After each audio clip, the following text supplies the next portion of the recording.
hospedadora, como coanfitriona. Ahí está. Bárbaro. Supuestamente se está grabando. Yo tampoco tengo la opción de grabar. Estamos en grabando. Estamos en modo grabado. Les decía, la otra observación que estuvimos viendo en las actividades que estuvimos mirando era que debemos tener especial cuidado, y lo vamos a revisar y lo vamos a corregir más de una vez, porque no es algo que se vaya a cerrar y se vaya a entender de primera y vayamos a quedar conformes en la primera vez que lo escribamos. Es la alineación. ¿Se acuerdan que al principio yo decía la alineación entre los resultados de aprendizaje, la estrategia de enseñanza y la de evaluación? ¿Sí? Entonces, de acuerdo al resultado de aprendizaje, ¿sí?, vamos a buscar qué tipo de estrategia vamos a emplear para poder desarrollar en nuestros estudiantes esas capacidades que decimos vamos a poder evaluar en ese resultado. ¿Sí? Entonces, en la tablita teníamos que además indicar el saber conocer, ¿sí?, la estrategia y el saber conocer.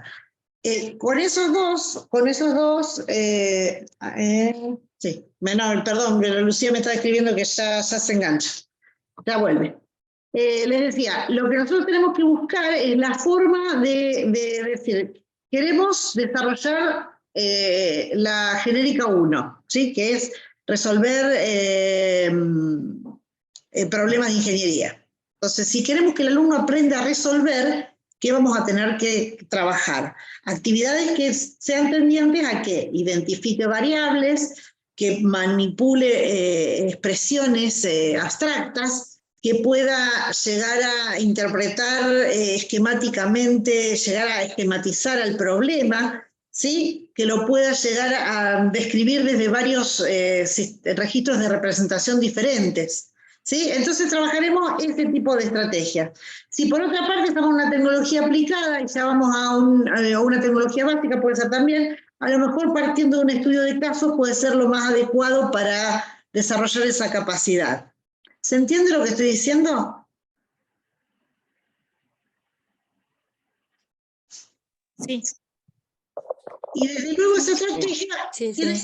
Exacto, esa estrategia tiene que ver, como les decía, con el saber, nosotros dijimos que a través de las competencias vamos a desarrollar un saber conocer, que son los contenidos propiamente dichos, un saber hacer, que tiene que ver con todo lo procedimental, ya sea intelectual o de laboratorio, ¿sí?, y todo lo que es saber ser, todo lo que sea actitudinal. ¿Sí? Entonces, en función de esos contenidos que queremos desarrollar, relacionando con el resultado de aprendizaje, es que vamos a elegir qué estrategia didáctica vamos a utilizar. Por ejemplo, empezamos con una clase invertida para poder le decimos a los chicos que lean previamente el material disponible sobre transformaciones de fase, por ejemplo. Y entonces retomamos cuando vamos al aula, comenzamos ya con un diagrama de equilibrio de fase y le queremos hacer resolver el problema de aplicación concreto. ¿Sí? Puede ser así, porque lo que nosotros queremos es que ellos puedan llegar a saber hacer más procedimental referido a lo que es la interpretación de un diagrama de equilibrio. O queremos que sepa otro nivel de complejidad y vamos a otra estrategia. ¿Se entiende? ¿Sí? En la actividad 2, perdón, la 3, ustedes tenían, no, la 4, no, la 3, digo bien, la 3. Ustedes tenían la columna que decía el resultado de aprendizaje, los criterios de evaluación que por ahora quedaban en blanco, las estrategias de enseñanza, y a esa columna es la que estamos haciendo referencia acá. Es que elegir la estrategia acorde con el nivel de profundidad del resultado, con el objeto de conocimiento que esté involucrado en ese resultado de aprendizaje. En la otra columna teníamos... Graciela, Sí. ¿Escuchó? discúlpame, ¿te puedo hacer una consulta, sí? Sí, sí. ¿La estrategia está relacionada a un resultado de aprendizaje? Es decir, ¿es una estrategia por cada resultado? ¿O Pues vos por sí. un resultado podés tener varias estrategias? Ah, no, pueden ser varias estrategias, sí, pero a lo que yo me refiero es que no necesariamente toda la materia, toda la asignatura, todos los resultados de aprendizaje se van a hacer con la misma estrategia. Eso quise dejar en claro. Tal vez no fue clara. Sí, puede haber más de una, eso sí, perdón si no lo aclaré. ¿Está claro? Gracias. No, por favor. ¿Está? Entonces, decía, de acuerdo a esos saberes que queremos trabajar, el nivel de profundidad que le queremos dar, o que queremos desarrollar en nuestros estudiantes, vamos a buscar desde cómo abordar el problema metodológico de la enseñanza de ese saber. Y en la última de las columnas de la tabla que se le presentaba era considerar el tiempo. En el tiempo, uno está tentado siempre de poner separación en tantas horas de teoría, tantas horas de práctica, ¿sí? Desde esta perspectiva del aprendizaje centrado en el estudiante, es más conveniente poner horas presenciales y horas no presenciales o trabajo asincrónico que haga el estudiante. ¿Qué se refiere?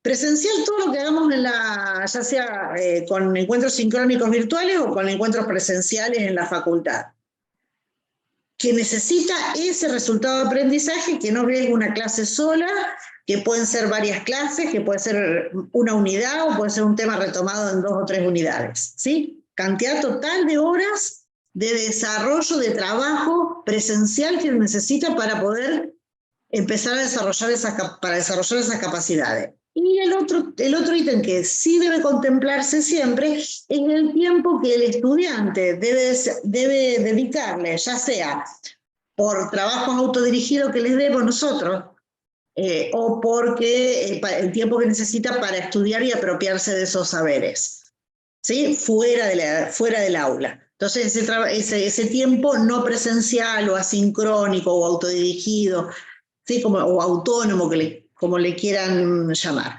Ese tiempo no puede ser mayor que el primero. O sea, si el alumno o el estudiante necesita más horas solo que lo que damos en clase, digamos, ¿para qué estamos en clase? ¿Sí? Siempre es menor ese número del tiempo no presencial, menor que el del presencial. ¿Se entiende esto? Perdón, Graciela, en ese caso, en la teoría sí coincido con vos. Recientemente, en un curso que había hecho, en la práctica se da justamente lo contrario. El tiempo no presencial suele ser bastante superior, el doble o incluso más que lo que es presencial. Claro, pero si vos lo separás en teoría y práctica, si vos ves todo el conjunto, el tiempo que necesita el estudiante para estudiar fuera. O sea, se supone que en la clase está estudiando también, está aprendiendo. Sí. Entonces, fuera de la clase. A eso me refiero. No sé si te respondí la observación. Ni. A ver, pregúntame entonces, seguime. Sí. Como repaso de la teoría, digamos, ¿Sí? lo que tomé como una regla heurística sería que por cada hora de clase presencial el alumno tenga que estudiar 1 hora en su casa.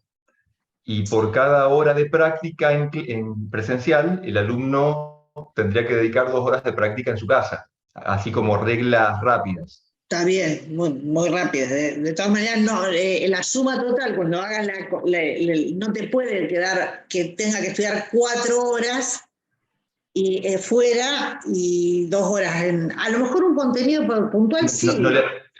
Claro, si lo hacemos directo no le alcanza la semana para estudiar para la mitad de las materias, digamos. Exactamente, claro. por eso iba a que ese número no tiene que ser mayor que la cantidad total de la carga horaria, porque si no, claro, son 8 materias, 9 materias por año, que cómo las hace.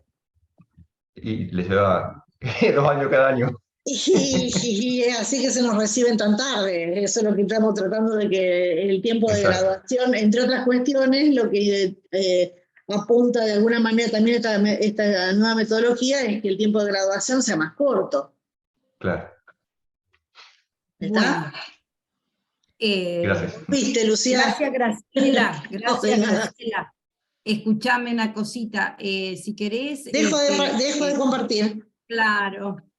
Deja de compartir y seguí grabando vos. Vos estás grabando, ¿sí? Por las dudas. Sí. Listo. Perfecto. Los nervios que implica todo esto, pero bueno. Pablo levantó la mano mientras acomodás, Lucía, pregunta.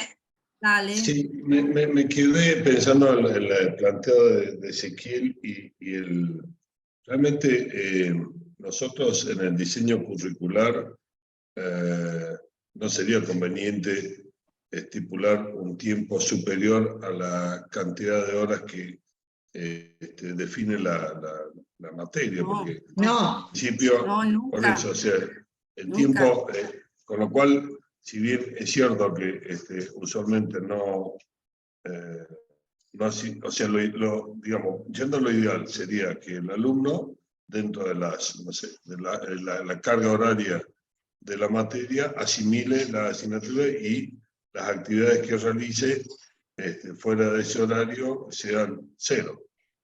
¿Sería algo así?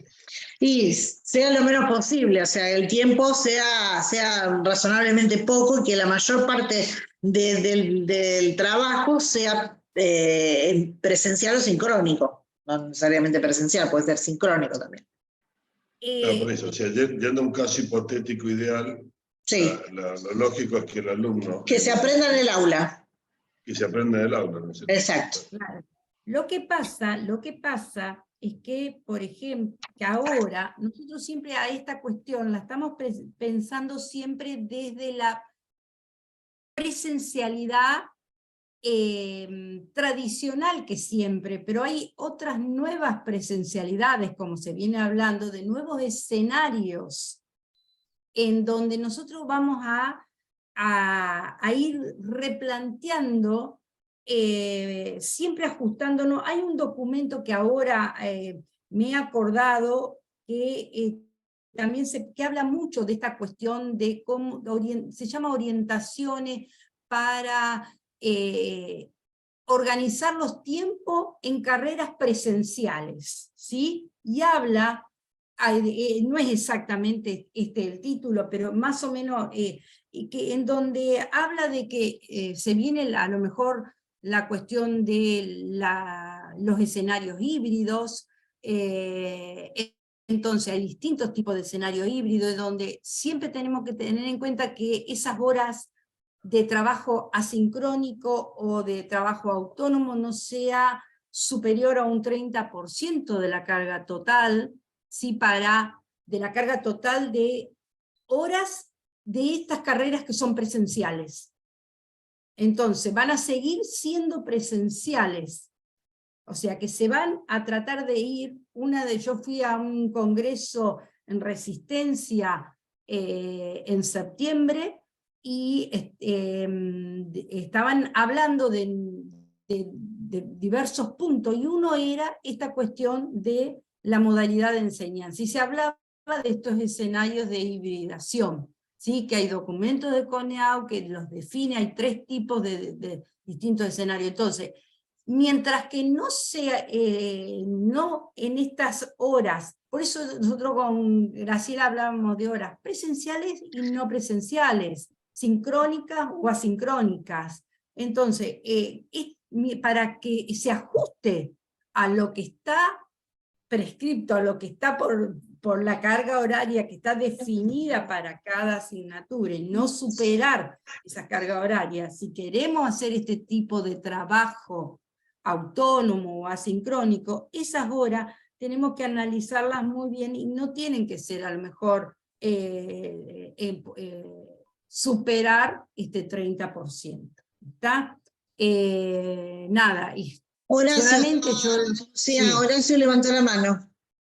A ver, Horacio. Sí, yo la verdad que discúlpenme, no entiendo muy bien el tema de la carga horaria que tenemos que poner más allá de las cargas horarias de clases, digamos, ¿no? Ya sea sincrónicas o asincrónicas. Es decir, la carga horaria del alumno. Por el alumno, yo lo que veo que por ahí, por el régimen de correlatividad y todo eso, están cursando un montón de materias y realmente yo no sé qué cantidad de tiempo, o sea, ¿cómo podemos saber nosotros qué cantidad de tiempo le restan a los alumnos en función de la cantidad de materias que están cursando? Es decir, Claro. Pero, por ejemplo... Nosotros con Ezequiel estamos, por ejemplo, en la parte, tenemos proyecto final, ¿no es cierto? Es integración 5. Es una materia que se cursa, tiene su base, ¿no es cierto?, durante un año, pero el proyecto no se alcanza a completar en un año. Es decir, el alumno tiene que trabajar un montón de tiempo más después de la cursada o de la aprobación de la BTP, si queremos decirlo, para poder completar el proyecto, porque así lo fija el programa del proyecto. Otras materias también, yo estoy en operaciones 1 y observo de que cuando uno tiene que hacer un trabajo en conjunto, un trabajo práctico, una visita. Ahora tengo una visita a una planta de tratamiento de agua con los alumnos. Y resulta ser de que me cuesta un montón coordinar el día para poder ir a hacer la visita porque no tiene tiempo. Que el jueves está ocupado, que el viernes está ocupado. Bueno, lo estoy poniendo un sábado para ver si el sábado podemos coordinar esos tiempos para poder hacer una visita. Fíjense ustedes que una cosa necesaria y muy linda, ir a una planta para que ellos se involucren en todas las cosas que estamos viendo. Y sin embargo me cuesta un montón coordinar el día que podemos ir a hacer una visita. Así que imagínense cómo podemos coordinar los tiempos para resolver problemas, para hacer ejercicio o para avanzar en la materia, si la verdad que no sé, estoy perdido. Esa es la realidad. No es que estés perdido, son las realidades que hay, a lo mejor que es una problemática, ¿me entendés? Una problemática. Acá nosotros mencionamos la cuestión de tener en cuenta esta cuestión de los tiempos, más que todo que muchas veces cuando se plantea, lo hemos visto a lo mejor en el planteo de estas estrategias didácticas, es como que a lo mejor se proponen muchísimos trabajos prácticos, que son trabajos prácticos que implican algunas actividades a los estudiantes que no son actividades que se realizan en clase. Entonces, a eso voy de que hay que tener en cuenta, de acuerdo a esa estrategia didáctica que cada uno tenemos, ajustar esto de los tiempos. Es esto lo que yo les estoy diciendo. ¿Me entienden? No significa que ustedes tienen que todos poner horas no presenciales, una determinada carga. Tenemos que ser coherentes en lo que estamos proponiendo como estrategias didácticas para esos resultados de aprendizaje, esas estrategias didácticas, ver si los tiempos que estamos manejando los necesitamos todos presenciales, si son horas de laboratorio, si son horas de que el alumno investigue. Entonces, por ejemplo, hay asignaturas que tranquilamente, cuando hay tantos trabajos prácticos, yo conozco asignaturas que a lo mejor tienen 9 trabajos prácticos a realizar durante el año. ¿Está? Y bueno, en la cuestión de si es una materia que tiene 5 horas semanales, por ejemplo, trabajar 4 de esas horas semanales en forma presencial para toda la cuestión de trabajo de la materia, y después tener una hora que a lo mejor hacer un trabajo asincrónico, remoto, sincrónico, o de trabajo autónomo del alumno, pero no agregándole horas más de trabajo, sino que contemplando dentro de las horas, en eso que yo les estaba diciendo, de que en las carreras presenciales tiene que ser ese trabajo que a lo mejor le estamos dando extra, que en todas las asignaturas hay trabajo que ellos, desde el momento de si hago resolución de problemas, si hago estudio de caso, de trabajar en equipo, ¿sí? Todas esas estrategias didácticas implican trabajo extra para el estudiante, y por eso a lo mejor los estudiantes también nos tenemos que evaluar nosotros, por eso está planteado como una discusión. No sé quiénes dos más habían levantado la mano. Horacio y Ezequiel, pero no sé en qué orden levantaron la mano. ¿Quién fue primero? Así que Horacio o Ezequiel, tome la palabra. Permiso, jefe. Adelante. Sí, gracias. Autorizado. O sea, está muy buena la discusión como se está dando. Y la pregunta del millón es, ¿qué hago con los contenidos? Pero bueno, es todo un cambio de paradigma, ¿no es cierto? Bueno, ahora Es todo un vamos a cambio de hablar, paradigma claro, porque ahora vamos a hablar de eso. implica preparar diferente la materia. O sea, yo venía de Bueno, dar 200 problemas por año en una materia y ahora me encuentro con que si doy 200 problemas por año, pierdo la mitad de los alumnos. ahora hablamos de eso, Ezequiel. Bien, Perdé cuidado gracias. que está pensado lo que sigue, hablar de eso. Exactamente Buenísimo. lo que estás hablando de esto de por contenidos.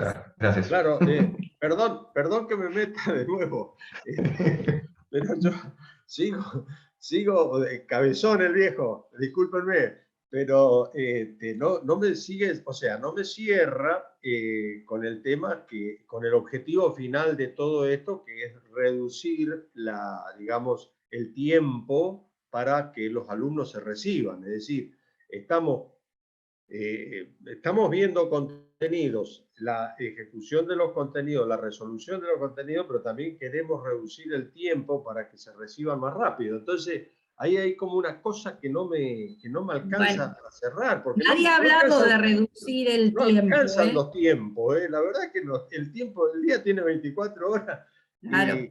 y no me da como poder hacer una carrera de ingeniería en un tiempo determinado, porque no alcanzan los tiempos. Yo creo que, bueno, habrá que reestructurar todo, ver todo de nuevo y ver a ver cómo lo conciliamos, ¿no? Dale, vamos a seguir y vamos a seguir discutiendo del tema. Vamos a seguir hablando del tema. Adelante, Lucía, no te quito. No, para nada, pero van a ver que hay cuestiones que están pensadas un poquito como para seguir la discusión. Bueno, completamos con el módulo 4, vamos a hablar de estrategia de evaluación, pero para poder llegar a estas estrategias de evaluación, tenemos que, esperen que voy a cerrar dos ventanitas que me están molestando acá, que es lo que yo les estaba diciendo, que ahora ustedes están diciendo, nadie habló de reducción de tiempos, pero me están preguntando, ¿qué hacemos con los contenidos? Bueno, en este enfoque por competencia, hay algunos cambios, hay un cambio de formas de pensar el plantear la asignatura, ¿sí? Que no es que lo estemos diciendo nosotras, Graciela y yo, ¿me entienden? Hay nuevos roles, nuevas actuaciones, y haciendo referencia a algo que uno planteó en el encuentro anterior referido a cómo hacemos para entregar la planificación a principio de año, si después con los test o con la cuestión de diagnóstico la tenemos que ir ajustando. Desde ya, que es algo, tenemos que pensar en planificaciones flexibles con planes de contingencia, yo les había dicho, con planes de posibilidades de, si pasa, a lo mejor tenemos esta cuestión, cuáles son las estrategias que podemos llegar a plantear. Eso yo lo pongo muestra profesionalismo, ¿sí? Y vamos a tener que hacer una toma de muchas decisiones. Decisiones en cuanto a todo esto que venimos hablando, referido a la integración teoría de práctica, definición de resultados de aprendizaje, de estrategias didácticas, de metodologías activas, de guías para el aprendizaje autónomo, de evaluaciones que incluya la autoevaluación, la actuación, toda la coevaluación, todos los distintos tipos de evaluación, cambios y toma de decisión en cuanto a la organización de cómo vamos a trabajar. Este enfoque piensa en trabajar, hay una cuestión de que hay una controversia, yo digo, hay una controversia. El modelo habla de que trabajemos interdisciplinariamente, que trabajemos a partir de situaciones problemáticas vinculadas con la profesión, pero los diseños curriculares están en forma modular, están en asignatura. Pero eso no quita que porque estén en asignatura no se pueda trabajar en forma... hay una docente, Idalí Calderón, es su nombre, que habla de trabajar esta cuestión de interdisciplinaria entre asignatura física, química, yo digo materias básicas que son las que conozco más del movimiento, pero mejor aún, se podría mejor aún en las del ciclo superior, trabajar interdisciplinariamente, trabajar, a lo mejor ella plantea que eso se hace en el Instituto Tecnológico de Monterrey, desde una asignatura se trabaja como si fuera una integradora, se trabaja un reto, y después todas las demás asignaturas que están en ese mismo nivel, trabajan los estudiantes en función de ese reto. ¿Sí? Hasta lograr al finalizar, qué sé yo, el cuatrimestre, el año, de dar solución a ese reto planteado por esta materia, que yo hago el paralelo con las integradoras que tenemos nosotros. Entonces, y fíjense que acá también habla de combinación de ambientes de aprendizaje y distribución de los tiempos, y volvemos otra vez a la discusión recién que estábamos planteando. Y la pregunta del millón, como dijo Ezequiel, es el establecer saberes a trabajar en cada espacio curricular. Ya no tenemos que estar hablando de qué contenido voy a dar, que no voy a poder darlos. No, tenemos que hablar de saberes, ¿sí? De intersección y de articulación de saberes entre las distintas asignaturas. Entonces, ¿cómo podemos comprobar cómo hacemos todo esto, estas tomas de decisiones? Hay algunas ideas claves. Una, hacer la planificación al revés de la asignatura. Ahora vamos a ver qué significa planear al revés. Esto va a implicar un cambio paulatino, no se va a hacer de hoy, octubre 11, 10, al año que viene. Sé paulatino.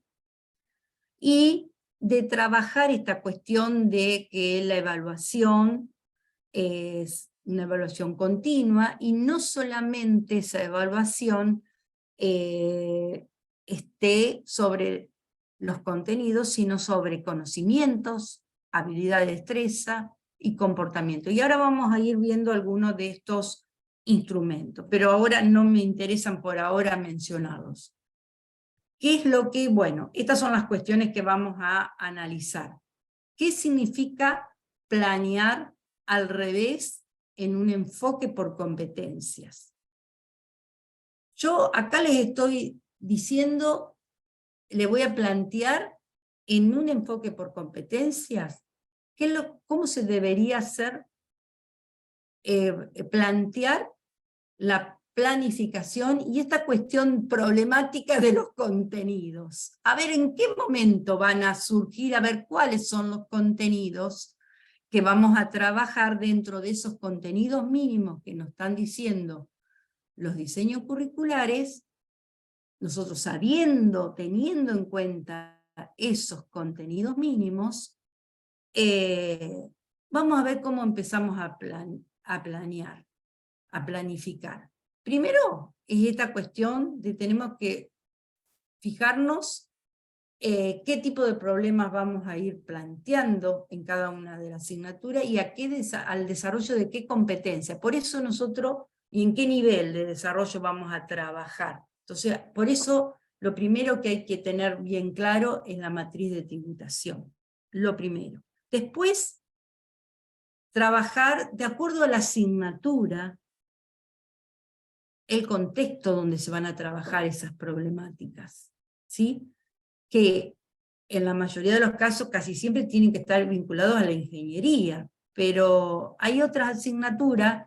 Yo hoy tuve carrera académica y justamente fue uno de los temas que me dijeron, hablar de un tema en particular, me preguntaron, y bueno, esto fue como en algunas asignaturas es la cuestión de poderlo vincular a estos problemas a un contexto vinculado realmente con una problemática de la ingeniería.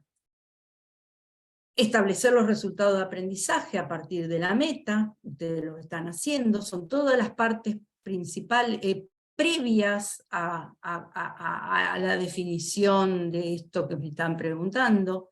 Analizar para esos problemas cuáles van a ser y esos resultados de aprendizaje que yo voy a plantear, cuáles van a ser las actividades que voy a ir planteando. ¿Qué quiero que vayan haciendo los estudiantes que me van a permitir analizar si han logrado ese aprendizaje, ese resultado de aprendizaje? Voy a establecer una determinación, si voy a trabajar por casos, si voy a trabajar por un aprendizaje por retos, si voy a trabajar por una resolución de problemas, si voy a trabajar con un aula invertida y voy a trabajar con el debate, con la discusión, ¿con qué voy a trabajar? ¿De qué manera voy a trabajar ese problema? Tener claro cuáles van a ser las consignas de esos problemas, esos retos, esos resultados, y con qué recursos los vamos a ir utilizando, si vamos a utilizar las TIC, si van a estar, si me van a permitir distintos caminos de resolución, de análisis de las soluciones, de interpretación de esas soluciones, volviendo al contexto. Analizando si esas actividades que yo estoy pensando permiten al estudiante el logro de los resultados.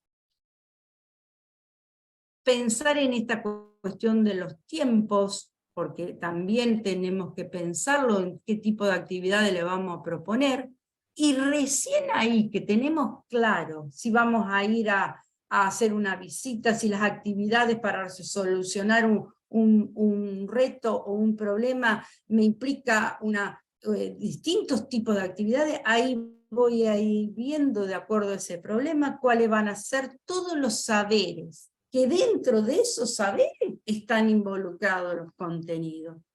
No son solamente, el enfoque por competencia nos tenemos que correr de primero decir, yo voy a dar teorema de esto, este concepto, y en base a eso, a ver cuáles son las actividades que voy a plantear. No, es al revés, a partir de cuáles son todas las competencias que queremos lograr, de todo lo que queremos, los aprendizajes que queremos evidenciar, evaluar, observar, voy a ver cuáles son los problemas, cuáles van a ser las actividades, y en base a todo eso que yo estoy pensando, voy a establecer los saberes conceptuales, procedimentales y actitudinales. Saber conocer, saber hacer, y saber hacer para cada resultado de aprendizaje. A partir de ahí, organizo el esquema de las actividades en la clase. Armo lo que muchas veces hablamos, una secuencia de clases, que esas actividades tengan un determinado hilo conductor, ¿sí? Que en base a esos organizamos las clases, organizamos los momentos de esa clase. Entonces ahí entra estas metodologías de activas que hablábamos del aula invertida, ¿sí?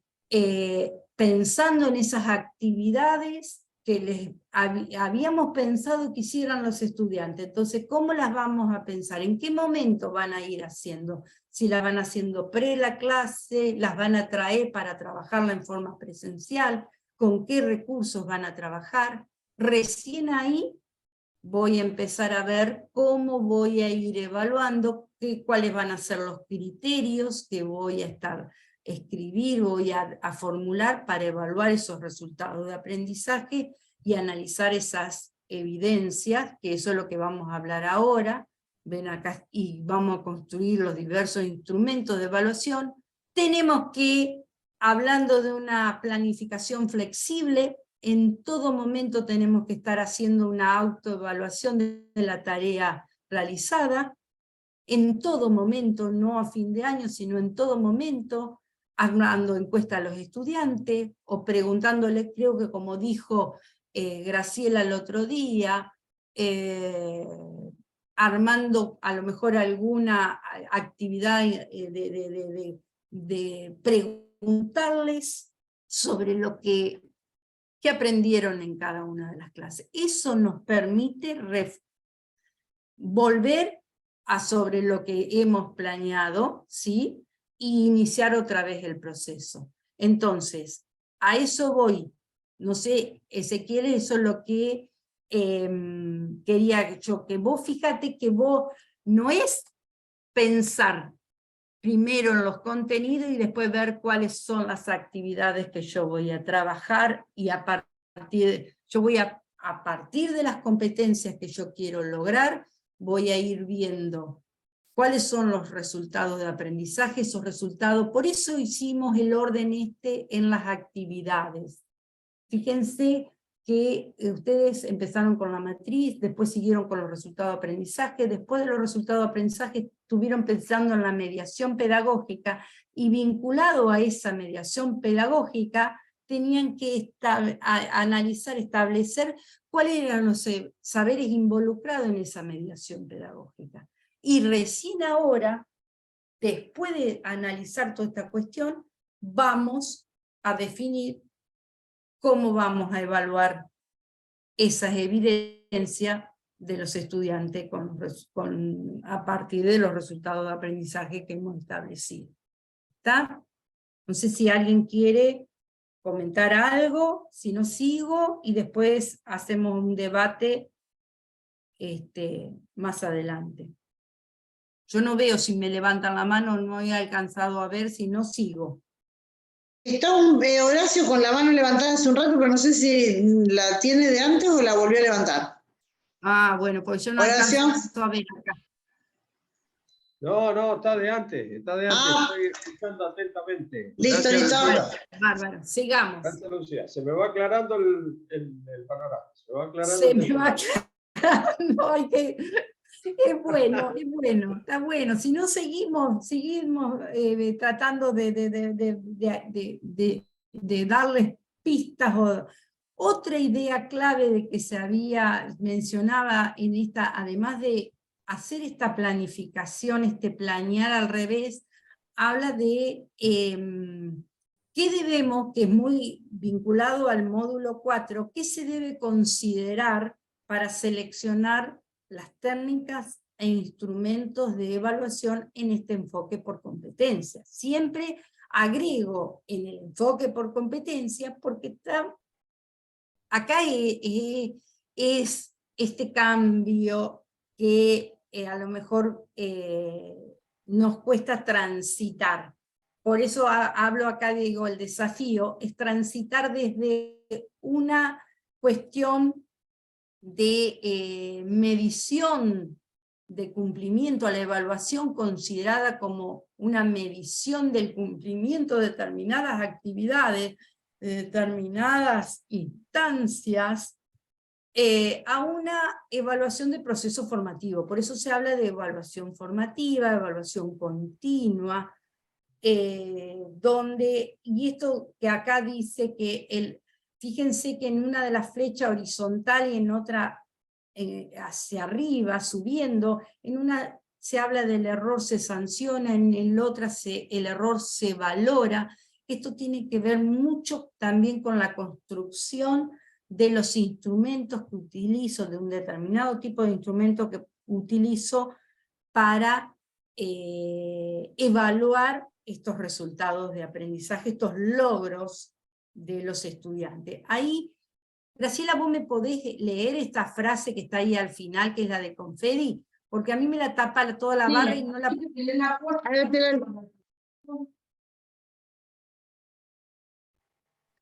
Perdón, que había gente hablando en la oficina y no podía hablar. Dice, para Confedi, la evaluación debe entenderse como uno o más de los procesos formativos que sirven para identificar, recolectar, preparar datos que permitan determinar el logro de resultados de aprendizaje. Lo mismo que venimos diciendo hasta el momento. Y además puede utilizar tanto métodos cualitativos como cuantitativos, según sea el resultado de aprendizaje a verificar, y debe ser entendida como un proceso de mejora. No es un sinónimo de una calificación, ya que esta alude a procesos que sirven para interpretar o juzgar los datos y la evidencia acumulada por medio de la evaluación. Claro. ¿Sí? Claro, gracias Graciela. Ahí No. vamos a ver que ahora estos instrumentos que vamos a ir viendo, estas técnicas e instrumentos que vamos a ir viendo de evaluación, aluden a, hay algunos que son métodos cualitativos, ¿sí? Más que cuantificar y poner una nota, ¿sí? Porque para establecer el nivel de logro de ese resultado de aprendizaje, teniendo en cuenta que el error se valora, no que se sanciona, tenemos que tener en cuenta que esos instrumentos que construyamos permitan analizar, como siempre yo digo, lo que hace el estudiante. Si nosotros queremos ver evidencias a partir de determinadas, y queremos evaluar el nivel de logro, tenemos que ver que cuando definamos esos, lo que se llaman descriptores de desempeño, son como observables en cuanto a qué vemos en cuanto a su desempeño del estudiante, más que todo en lo que ha logrado hacer, no en lo que no hizo, ¿sí? En lo que no hizo, eso también se va a... Por eso están cuantitativos, métodos cuantitativos también. Entonces ahí están los planes de contingencia, ahí están lo que se llaman dispositivos que yo voy a ir buscando de diferenciación o dispositivos que voy para atender a estos estudiantes que no llegan a lograr lo que yo quiero, o por ejemplo que no me hacen un parcial, por ejemplo que me entregan, no sé si en los ciclos superiores puede pasar, pero en el ciclo básico más de una vez. Bueno, entonces ahí tenemos que tener en cuenta también esa cuestión de cómo lo trabajamos. Entonces, vuelvo a repetir esto de los cambios que hay. Técnica e instrumento, ustedes van a ver muy extenso en el módulo 4, yo describo lo que son las técnicas, son procedimientos de actitudes realizados por los estudiantes y docentes con el propósito de hacer efectiva la evaluación de los aprendizajes. La técnica, voy a utilizar una resolución de problema, voy a hacer un estudio de caso para usarlo como evaluación, un trabajo práctico. ¿Y con qué se va a evaluar? Son los medios empleados por el docente y los estudiantes para registrar y determinar el logro. Bueno, lo voy a hacer a partir de una consigna escrita, de un cuestionario, de algún test. Entonces ahí, con Graciela estuvimos también, a ver si puedo correr esta barra, porque no me... ahí está, la subí arriba. ahí estamos viendo que en ese tipo de instrumento hay dos tipos de instrumentos de evaluación. Aquellos son los instrumentos de evaluación propiamente dichos que prepara el docente y que realiza el estudiante, y aquellos otros que son, espere que no me aparece, acá, ahí está, y son otros que son los que me permiten ir registrando el proceso que están llevando a cabo los alumnos y me permiten armar la gestión de todas las distintas instancias de evaluación que va a estar el alumno, pasando por el alumno, y todo este conjunto son distintas estrategias de evaluación que yo voy armando. Ahora voy a dar muchos ejemplos. Arman todo lo que se llama el sistema de evaluación. Vamos a los ejemplos concretos. Por ejemplo, los instrumentos de evaluación, ¿qué es lo que me van a permitir registrar o analizar las evidencias que el estudiante genera en su desempeño? O sea, me va a permitir yo un parcial, ¿sí? Por eso dice generar evidencia, actividades evaluativas, un parcial, un trabajo práctico que ellos tienen que hacer, un foro que planteo con calificación en el aula virtual. Los distintos actividades que yo tomo como la evaluación que me va a permitir tomar evidencia, una simulación, un trabajo práctico de laboratorio. Y después van a estar aquellos otros instrumentos que me van a permitir ir registrando o analizando ese proceso que va a llevar a cabo que lleva a cabo el estudiante. Por ejemplo, vamos a ir viendo que yo, una instancia evaluativa puede ser que yo sea un trabajo práctico. Les doy las consignas y ellos van a tener que resolverlo. Me lo van a entregar. Ese es el instrumento de evaluación, el trabajo práctico.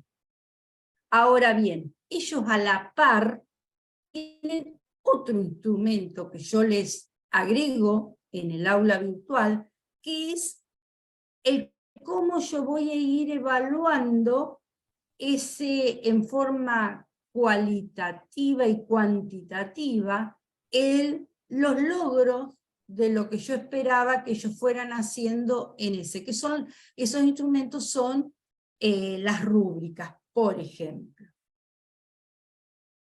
Bueno, acá hay ejemplos. Todas estas imágenes son capturas de un libro que ya lo tengo, ya se los dejé en el aula, que se llama Diseño de Instrumentos de Evaluación y Certificación de Competencias. Una guía práctica, está excelente, no tiene desperdicio. ¿Por qué no tiene desperdicio? Porque tiene muchos ejemplos, muchos ejemplos. Entonces acá habla de cuáles pueden ser los instrumentos de evaluación, esos, por ejemplo, para registrar o analizar evidencias. Ven que están las rúbricas, y para generar evidencia están las pruebas escritas, los trabajos prácticos, los foros de intercambio, los test, consignas para simulación, pautas, pregunta, entrevista. Y después, bueno, están en otra columna esos otros tipos de instrumentos que son más que todo los que hacemos nosotros cuando armamos a lo mejor más que todo un plan de evaluación, o un sistema de evaluación, y armamos o llevamos un registro de todo el curso, un estudio y un análisis de todo lo que ha ido pasando, a lo mejor por cada unidad o por el año. Esperen que no veo la pregunta. Entonces seguimos. ¿Qué se debe considerar para cuando elegimos estas técnicas e instrumentos? debemos considerar. A ver, bueno, fíjense rápidamente. La matriz de tributación, la meta, los resultados de aprendizaje y la mediación pedagógica. Tenemos que identificar los criterios de evaluación. Está todo en relación a ese plan que fuimos viendo de pensarlo al revés. Identificar los criterios, analizar qué tipo de evidencias vamos a querer obtener y elegir una técnica para evaluarla a esa evidencia. ¿Sí? Si yo quiero que ellos me demuestren que saben resolver a lo mejor una determinada situación problemática, determinado en determinado contexto, un reto o un análisis de un caso, voy a ver con qué técnica lo voy a evaluar. Si lo voy a hacer a partir de un cuestionario, si lo voy a hacer a través de algunas preguntas, a través de una guía de trabajo. Identificar las situaciones, bueno, analizamos con qué técnica, analizamos la situación y contexto, y por último, diseñamos los instrumentos y cerramos el ciclo, ¿sí? El ciclo siempre de retroalimentación, de ver si lo que hemos estado haciendo como para evaluar esos resultados de aprendizaje están en forma coherente con la matriz de tributación, con la meta y con los resultados, y con la mediación. Muy importante que existen distintos tipos de instrumentos de evaluación. No hay uno que sea mejor que el otro, ni es necesario que nosotros podamos ver cuál es el que mejor podemos considerar para esa competencia que nosotros queremos evaluar. Cada uno de estos, por eso les doy esta referencia de este libro, porque ahí habla de distintas ventajas y desventajas que tiene, y de acuerdo a lo que queremos evaluar, es el tipo de instrumento que vamos a tener de evaluación que vamos a tener que considerar, ¿sí? Bueno, acá yo les digo, los instrumentos más frecuentes utilizados en los procesos de certificación son los instrumentos de observación, los instrumentos para registrar y analizar evidencias complementarias, técnica documental, o sea, productos, testimonios, o sea, que informes escritos, instrumentos para generar evidencias, test, pruebas escritas, simulaciones, estas simulaciones como resolución de problemas, estudio de caso, ensayo, pauta de entrevista, y otro de los instrumentos que en muchos de los asignaturas lo hacemos, es el portafolio de evidencias. Como nosotros estamos evaluando, haciendo una evaluación formativa y continua, es importante que a lo mejor implementemos distintas instancias, momentos de evaluación de ese resultado de aprendizaje, y vayamos analizando, esos son los otros tipos de instrumentos, vayamos analizando esos mapas de progreso que uno puede ir construyendo del estudiante a partir de ir guardando las evidencias y ir viendo cómo va evolucionando ese desempeño. Bueno, esto para que no se nos haga tan tarde, esto está en el video, hablo de distintos tipos de técnicas e instrumentos informales, semiformales, formales, otras técnicas alternativas. Sí, ahora sí. Una consultita antes que sigamos con esto. ¿Qué peso tiene cada instrumento de evaluación? O sea, ¿tiene el mismo peso? ¿Qué sé yo, un parcial con una entrega de trabajo práctico? ¿Tendría que tener?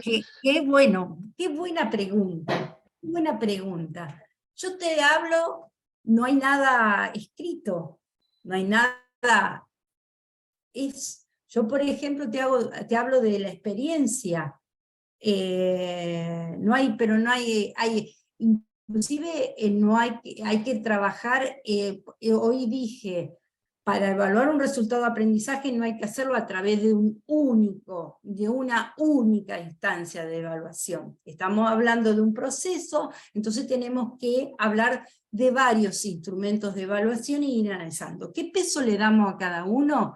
Y bueno, le damos el peso que nosotros consideremos que a lo mejor de lo que implica, por ejemplo, te digo, en análisis matemático, todos nosotros tenemos instancias de parciales, pero por ejemplo tenemos también instancias de trabajos prácticos por cada unidad, e instancias de participación en los foros de intercambio que hay en el aula virtual, ¿sí? De intercambio, de colaboración, de compartir resoluciones, de discutir sobre alguna... Bueno, entonces le damos, por ejemplo, le damos porcentajes, que un 50% es el parcial, que eso equivaldría a lo mejor a un 5, le podemos dar menos, le podemos dar más, eso depende de cada cómo esos acuerdos que hacen.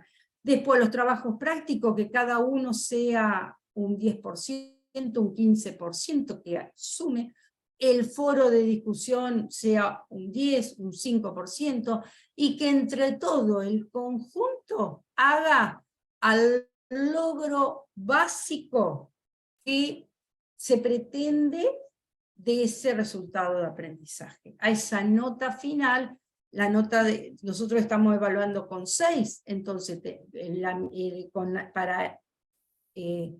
4 a 6 es la cuestión de el alumno está como regular, estaría de 6 para arriba, de 6 o más para arriba, él estaría con posibilidades de la promoción de la parte práctica, no sé si ustedes lo hacen, o si no de la aprobación directa. Entonces, esa ponderación que le estamos dando a cada una de estas instancias de evaluación depende de cuáles son las instancias de evaluación que incluyamos en esa unidad didáctica y de el grado de, a lo mejor, de cuán involucrado tiene que estar el estudiante en cada una de esas instancias. Y sobre todo de qué resultado de aprendizaje y qué objeto de conocimiento tengamos que evaluar. Exacto. ¿Sí? A lo mejor sí, que nosotros el objetivo es que aprenda a resolver y va a tener que resolver problemas de alguna manera, ya sea a través de un estudio de caso, un proyecto que tenga que presentar, o sí, elegiremos lo que sea, o sea, no es ni uno ni mejor ni peor que otra. Exacto. Lucía. Una cosa, Sí. yendo a esto último que mencionabas, Lucía, que es justamente la estructura actual de evaluativa que contempla la aprobación directa o, digamos, o indirecta, y finalmente el examen final. O sea, cómo hasta ahora han descrito un proceso evaluativo que más condice con la promoción. Pero ¿dónde queda o cómo se adecúa todo esto que estamos viendo con digamos, el régimen vigente de la mesa examinadora, donde se hace una sola evaluación y, bueno, nada, la verdad que me cuesta, porque eso hoy por hoy, en el diseño curricular, nosotros tenemos que manifestar que la evaluación es, no sé, por mesa de examen cuando aprueba solo la BTP, por ejemplo. Claro, bueno, ahí estará. Sí. A ver, ¿querés contestarle vos, Graciela? Sí, bueno, no termino de entender la pregunta. Sí. Perdón, repito la pregunta. Nosotros tenemos en el régimen actual, cuando Sí. el alumno no promociona, tiene que atravesar una mesa examinadora. Sí. En esa Sí. mesa examinadora está el docente con una terna donde las otras dos personas no han participado del proceso, donde queda todo esto que estamos analizando en este sistema, ¿no? O sea, ¿cómo lo claro. ponemos en el diseño curricular? Exacto. En la instancia del examen final, como bien decís vos, va a tener ya otra connotación en la Claro. evaluación que elijamos, pero desde luego que siempre va a tener presente la trayectoria del estudiante a lo largo del año, si no, ¿para qué le hicimos rendirle todos los parciales o los trabajos prácticos que le pedimos al estudiante? O sea, va a tener el peso, ahí sí, a lo mejor más peso lo que resuelva concretamente en el aula, en el salón, en el momento del examen, pero también tiene que contar la historia previa de ese año que estuvo cursando el estudiante. Y ahí Y además, va claro, a ser luego el juego de las otras instancias evaluativas que van a conformar la nota final, ¿sí? Y que nos van a poder ayudar a definirnos si vamos a poner un 7, un 8 o un 4. ¿Sí? claro. Acá, Pero eso y muchas veces sucede, eso que decís, Graciela, sucede en el mejor de los casos, que el alumno la rinda la materia después de haber cursado y la rinde, y en el mejor de los casos que le tome la mesa el profesor que le dio la materia.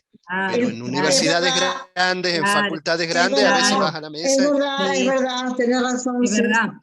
Sí, bueno, Acá nosotros lo no que, tenemos facultad tan claro, grande. la situación nuestra a lo mejor no es, pero ¿qué podría pasar? ¿Qué podría pasar? Que el alumno no rinda el examen final ese mismo año que la cursó, que la rinda a lo mejor 2 años después. Entonces, 10, acá como Eso no pasa, no pasa o nunca. 10 años después. no pasa nunca. No, no, todos rinden en la No, primera mesa. Primer mesa. en la primera mesa. Bueno, pero supongamos que en la mayoría de los casos, acá por lo menos, lo que se tiene que pensar que acá, yo por lo menos no tengo una respuesta a esa pregunta, es el gran desafío que tenemos es pensar esos exámenes finales. Exactamente. El gran desafío es pensarlo. ¿Vamos a seguir evaluando de la misma manera con ese tribunal? Puede estar el tribunal con las 3 personas, pero es entregarle una hoja y que haga el examen escrito, o No. previamente, por ejemplo, le podemos dar, previo a ese examen final, algunas consignas de cosas que él tenga que, esta Sí. discusión, Pueden que tenga tener que el examen, preparar, pueden tener el problema con anticipación, que lo resuelven, le tienen que y justificar que y de ahí explicar. venga una defensa. ¿Sí? Puede ser eso, puede ser un examen donde combine diferentes tipos de estrategias, como puede ser ejercicios de selección múltiple, ejercicios de criticar aseveraciones conceptuales falsas o verdaderas, completar, o sea, más allá de lo que sea el resultado numérico de un problema, no solamente el resolver un problema, o sea, el examen eso solo, a eso nos referimos. Hay que cambiarle la pinta, la estrategia a la evaluación del final también. Claro. Nosotros Eso estamos hablando acá Eso de todo lleva esto. también su tiempo. Claro. Estamos hablando acá del día a día, durante la... Bueno, acá también tenemos que, el examen final también es otra cuestión a pensar, a sentarse y analizar. Acá tenemos que ver, acá ya escapan porque ya van a ser todos acuerdos que van a trascender a lo mejor, qué sé yo, no sé, vos ayudame, Graciela, Sí. si va a trascender a lo mejor, si cada disciplina lo va a poder ir gestionando, lo va a poder ir organizando y decir, bueno, yo el examen final en vez de hacer que quede va a ser una defensa oral de algo que previamente él tuvo que preparar con tiempo. Entonces, de analizar a lo mejor algún caso, preparar, hacer alguna investigación, depende de qué asignatura, o, por ejemplo, darle lineamientos como para que prepare una situación que integre determinados contenidos y saberes, distintos saberes que se trabajan en la asignatura. Eso es un reto que es de examen final. Integrando tecnología, ¿por qué? porque durante el año vimos saberes hacer, integrando a lo, y porque, qué sé yo, en la parte de comunicación, de hacer la defensa, de preparar una exposición, no solamente un informe escrito, sino una presentación de PowerPoint. Hay que pensarla todas esas cuestiones. Esas son las técnicas que tenemos, esas son técnicas de evaluación, ¿sí?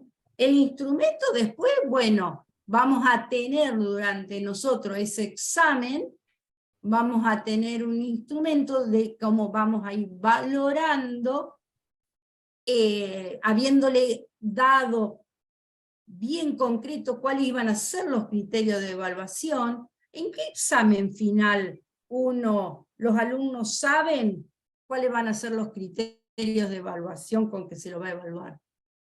¿Se los hemos dado alguna vez?